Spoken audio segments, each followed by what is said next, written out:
So before going to the second law of the thermodynamics, we have to understand what are the limitations of the first law of thermodynamics. See, first law speaks about the relationship between the heat absorbed and work performed. For every absorption of the heat, an equivalent amount of work will be performed. This relationship was explained by the first law of thermodynamics, but the first law does not put any restriction on the direction of the flow of heat.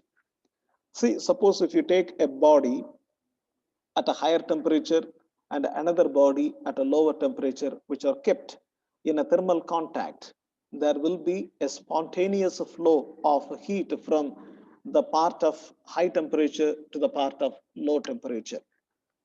So this is a spontaneous flow. But practically it is not possible to make the heat flow from a body at low temperature to a body at a high temperature without doing external work. This particular thing, that is on the expenditure of an external work, you can draw the heat energy from a cold body to heat a hot body. This particular flow is not explained by the first law of thermodynamics. See, suppose you are taking an ice cube which is at the temperature 0 degree centigrade, and you can reduce the temperature. That means you can bring the temperature down to minus 20 degrees centigrade, by which you can gain some heat energy which can be used to raise the temperature of the water. This is possible when an external work is done. This is what is happening in the refrigerator. Suppose if you take a tumbler of water which is at 25 degrees centigrade, and if you keep it in the refrigerator, what happens after some time, that goes down to 0 degrees centigrade, but the heat energy that is taken out from the water at 25 degrees centigrade is what is coming out as the heated compressor at the back of the refrigerator. So it is very much possible to make the heat flow from low temperature part to the high temperature part at the expenditure of external work. This particular concept was not explained by the first law of thermodynamics. This is the first limitation. And the second limitation is the energy of an isolated system is a constant during a specific change of state. But the first law does not tell whether a specific change or a process, including a chemical reaction, can occur spontaneously, whether it is feasible. That means the feasibility or the spontaneity of a process is not effectively explained by the first law of thermodynamics.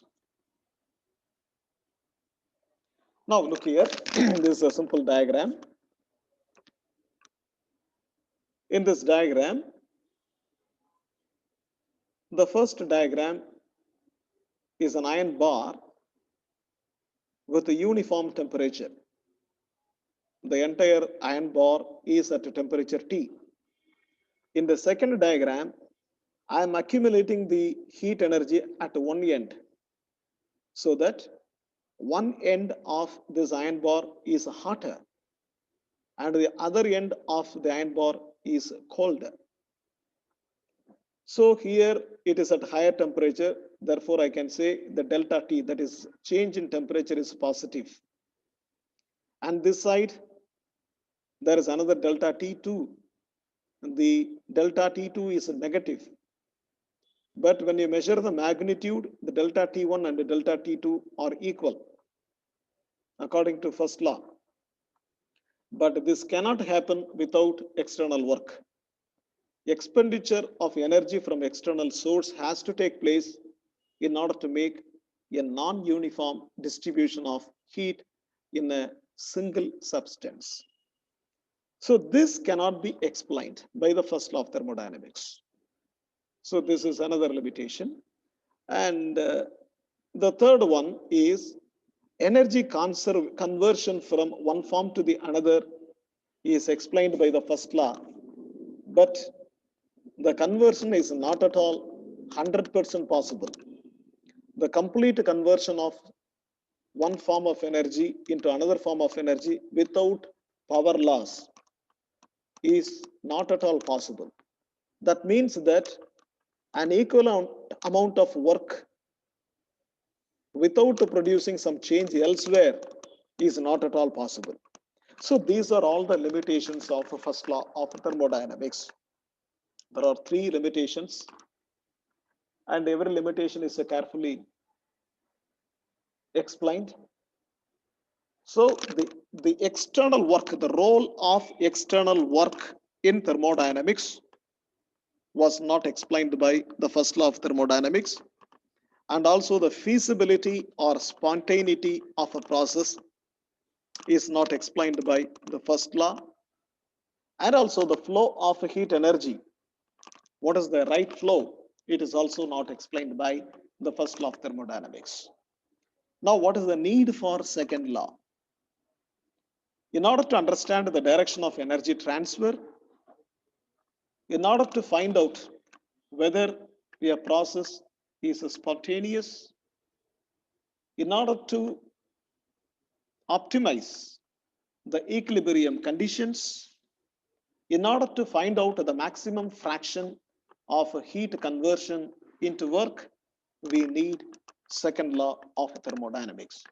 I repeat, in order to understand the direction of energy transfer, in order to find out whether a particular process is spontaneous or not, in order to optimize the conditions for an equilibrium, and also to calculate the maximum fraction of heat conversion into work, we need the second law of thermodynamics. Now, what are the differences between a reversible process and an irreversible process? So in the beginning of the thermodynamics class itself, I have told you the difference between a reversible process and an irreversible process. Reversible process is the one which takes infinite number of steps, and each step is infinitesimally slow, which is a very slow process. Whereas in irreversible process is a sudden process, anything which takes place suddenly. So suppose if you take expansion, I'm having a cylinder where the internal pressure is P and the pressure acting on the piston from outside is the P external, which is infinitesimally smaller than the internal pressure, which means that I can tell you an example. The inside of the pressure, if it is 1 atmosphere, outside the pressure, it is 0.999 atmosphere. So the difference is a 0.0001. So it is smaller in an infinitesimally small quantity. In this case, the expansion will be very, very slow. Slowly the piston is moving up. So in this condition, the process is taking infinite number of steps, and each step is infinitesimally slow. In this case, suppose if you want to calculate the work done by the system, work done is external pressure multiplied by the volume change. As the external pressure is infinitesimally smaller, the work done will be maximum. But in the case of irreversible process, suppose the expansion is taking place with an external pressure 0. So external pressure is 0 means there is a vast difference between the internal pressure and the external pressure, and which results in the sudden expansion of the piston. This is also called the expansion to vacuum, where the work done is 0, because work done is equal to P external into volume change. Even though volume change is a huge quantity, the external pressure term becomes 0. So 0 multiplied by any big term, the work done will be 0. So for example, some of the examples for irreversible processes, you can see the water flow from a waterfalls. The water is coming down because of the potential gradient. At the top, the potential is higher. At the lower levels, the potential is lower. So there is a vast difference between the two potentials. So because of this difference, the matter flow is taking place because of the potential difference. And hence, it is a spontaneous flow, irreversible flow. All the irreversible processes will take place with a definite rate.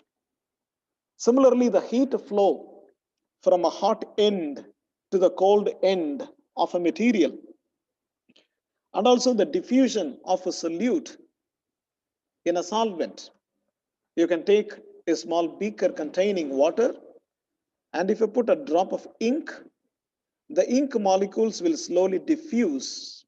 And after some time, you can see that the entire beaker is containing the solution of the ink with a uniform color everywhere, which means the system has become homogeneous. This is what is called diffusion. A particular substance is slowly getting diffused in the other substance thoroughly, so that its concentration at all places will be the same. Or it is also called the homogenization of a system. So the diffusion of a solute in a solvent is also an example for irreversible process. And also we have already told you that heat flow from hot body to the cold body, and also the electricity flow from higher potential to a lower potential. So normally electricity flow is observed when two terminals of differing in potentials are connected together. Suppose if you take a small battery, a dry cell, some clock cell, you have to look at it and you have to carefully watch the cell around. What are all the various things written on the cell? At the top, it is mentioned the plus. At the bottom, it is mentioned the minus. So the plus is the galvanic plus and the minus is the galvanic minus. So minus is here anode and the plus is here cathode. There is a potential difference. When you connect these two poles with a wire, automatically the electrons start running from the minus to plus because of the potential difference. This flow is also called an irreversible flow. And similarly, look at the following reaction. So this reaction is actually in the cell. Actually, it is a cell reaction. Look here. Suppose I take zinc, a solid zinc, and I put it in the copper sulfate solution, aqueous solution. Automatically, what will happen? The zinc will deposit copper and the zinc will go into the solution. And you will be getting zinc sulfate in solution and the copper getting deposited. This is also an irreversible flow. But this reaction can be reverted when electricity is supplied. See, here zinc is getting oxidized. Look here, zinc here it is in the zero oxidation state and here it is in the 2 plus oxidation state. Copper here is in the 2 plus oxidation state and here it is in the zero oxidation state. So zinc gets oxidized and the copper gets reduced. This is a spontaneous flow, a natural flow. But when you supply electricity, suppose if you are able to take zinc and the copper, and if you are able to supply electricity, suppose a negative charge is applied on the zinc, automatically what will happen? The zinc plus will come over here and will get deposited. And if the positive charge is connected to copper, copper will start going into the solution. So this can be reversed, but under the expenditure of external work. But here what happens during this reaction, that is zinc solid, when it is mixed with the copper sulfate aqueous, you are getting zinc sulfate aqueous and a copper solid. Enormous amount of heat is liberated. But if you measure the heat energy, it is comparatively less than the electrical energy to be spent to reverse this reaction, which means that the efficiency of the process is always less than 1. Suppose if these two energies are equal, then it is very simple to construct a machine which can supply always energy without expenditure, which is practically not possible. So the heat energy liberated during the forward reaction is less than the electrical energy required to revert the reaction. So this is another example for an irreversible process. And the next process is the gas expansion to lower pressure. Lower pressure, when a gas is expanding to lower pressure, the process is totally irreversible. For example, explosion. Any explosion, suppose a balloon is filled with a gas and it is ruptured, there is an explosion and the gas molecule goes out. And because of this explosion, the work done is zero, because almost the work is done against the external pressure zero. And this gas expansion to lower pressure is also an example of irreversible process. All the natural processes, they are all spontaneous processes, which means that they are all taking place without external aid and are thermodynamically irreversible in character. This is one single ultimate point we have to understand. Any natural process which is taking place is irreversible thermodynamically, and they are happening without external aid. At the same time, if you closely look into the natural processes, sometimes the blossomings of the flower or growing of a plant or any other natural process, a nail growing, the hair growing, these are all irreversible because it takes infinite number of steps and each step is infinitesimally slow. So any slow process has the highest efficiency, and all the irreversible processes are sudden processes with work done zero. Now, what is a cyclic process? This is another very important idea you should understand. Cyclic process means in a system, after completing a series of changes, if the system comes back to the original state, then it is said to be a cyclic process. In the case of cyclic process, internal energy change is zero, which means that according to the mathematical statement of first law of thermodynamics, the delta U is equal to Q plus W. In this case, delta U is zero, means then Q is equal to minus W. So the cycle process can be either an isothermal cycle or a reversible cycle. So reversible cycle process means it is merely a theoretical and imaginary process. And the concept is highly useful in deriving certain important relationships. And the most well-known cyclic process, which is highly theoretical and hypothetical, which is used to explain various thermodynamic machine constructions, is the Carnot cycle. That is what we are going to see. Carnot cycle is a very important and theoretical cyclic process, which is used to explain almost all the thermodynamic processes, and even in the construction of in the construction of machines or internal combustion engines. This Carnot cycle is finding its important application over there. And now look at this diagram. Probably you will clearly understand when you look into the book and study by yourself and deriving all the equations given here by yourself. Look at this, the central part. Actually, I have divided the sheet into 9 equal parts and I have explained accordingly. First of all, you should understand what is a thermodynamic cycle. In the Carnot cycle, it is assumed that it is constructed to explain the maximum convertibility of heat into work. First point. Second one, the system is containing 1 mole of an ideal gas. And the third point, there are 4 strokes. This is a 4-stroke engine. There are 4 strokes. And look here, this is a graphical representation having 2 axes. The y-axis is containing pressure and the x-axis volume is taken. And the system is in the state A first. In the state A, it is with the pressure 1 and volume 1. And it undergoes a change and it goes to the state B, where the pressure is P2 and the volume is V2. This particular conversion is taking place at temperature T2, and this is the first stroke.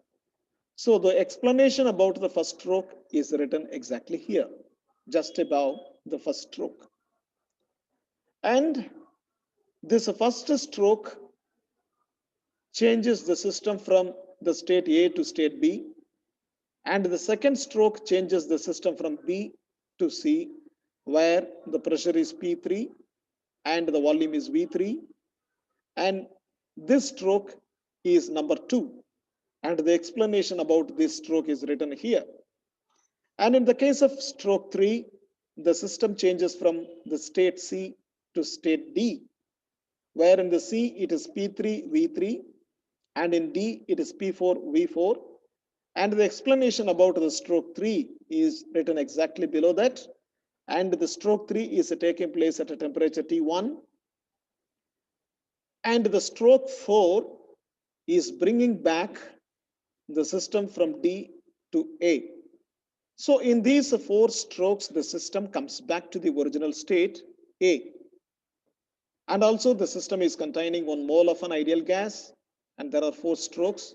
And during these 4 strokes, the maximum convertibility of heat into work is taking place.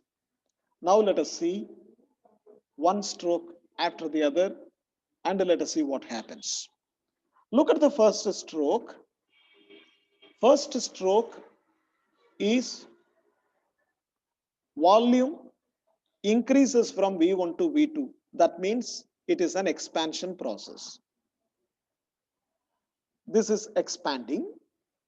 Temperature is maintained constant at T2. So this is isothermal expansion. In the case of isothermal expansion, during expansion, the temperature will automatically come down. But in order to maintain the temperature constant, we have to supply heat energy. And the heat energy that is supplied in the first stroke is Q2. So in the Q2 is the heat energy supplied, and the T2 is the temperature maintained. So this is isothermal expansion. So during isothermal expansion, delta U is equal to 0. So with the given set of data, we can write Q2 is equal to minus W1, and this minus W1 is according to isothermal expansion of an ideal gas, RT2 ln V2 by V1. So here the Q2 is actually transferred from surrounding to the system to maintain the temperature at T2. Therefore, the delta T will be 0 in the case of isothermal expansion. So this is about the first stroke. Whereas in the second stroke, what happens? See, here also the volume V2, V3, V3 is greater than V2. Therefore, this is also an expansion. But in this case, it is an adiabatic expansion.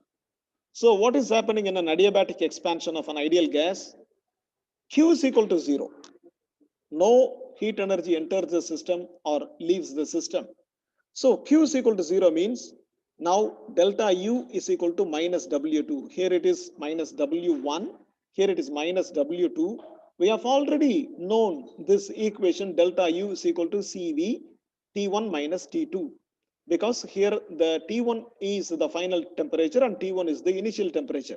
See, when the system started at the state B, the temperature was T2. So that is the initial temperature.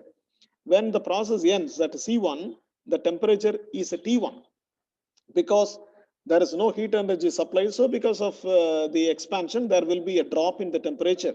So I can write, so putting a minus sign over here, I can just interchange the temperatures T2 minus T1.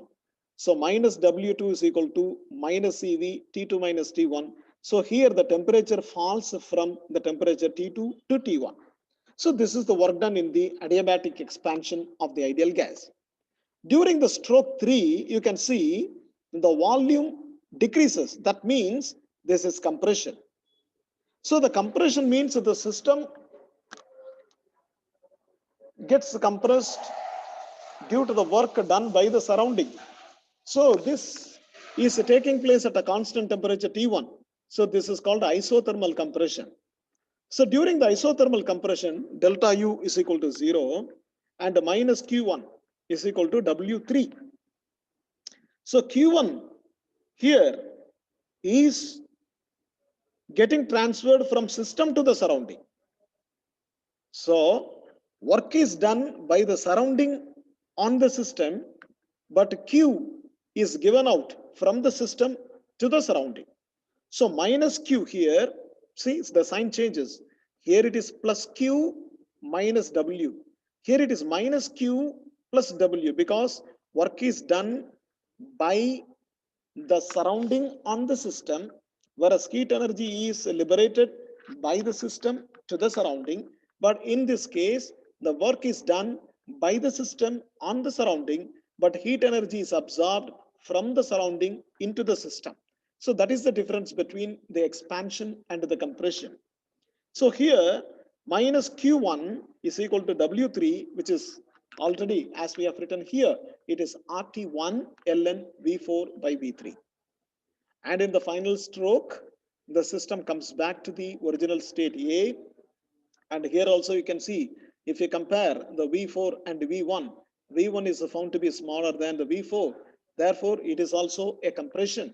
But this time it is an adiabatic compression because Q is equal to 0, no heat enters or leaves the system. So the delta U is equal to W, and the delta U, the internal energy change is CV, T2 minus T1. So we are maintaining this T2 minus T1 as such because we are not going to introduce any minus sign over here. So the W4, the work done by the system in the fourth stroke is CV T2 minus T1. So in this case, the temperature rises from T1 to T2. So it arrives at the same state where the pressure is P1, volume is V1, and the temperature is T2. So this is how one full cycle in the Carnot cycle is achieved. With this understanding, we are going to calculate what is the total amount of work done, what is the total amount of heat absorbed, then what is the relation between heat absorbed and the work done. So with this, we are going to relate all these things using the mathematical equations already given in the thermodynamics. And we are going to derive an equation for the efficiency factor of an engine. And with us, we are going to conclude the Carnot cycle. So the rest of the calculations we will see tomorrow. And now it is only 4 more minutes remaining for the 40 minutes of the class. And if you have any doubt, you can ask me.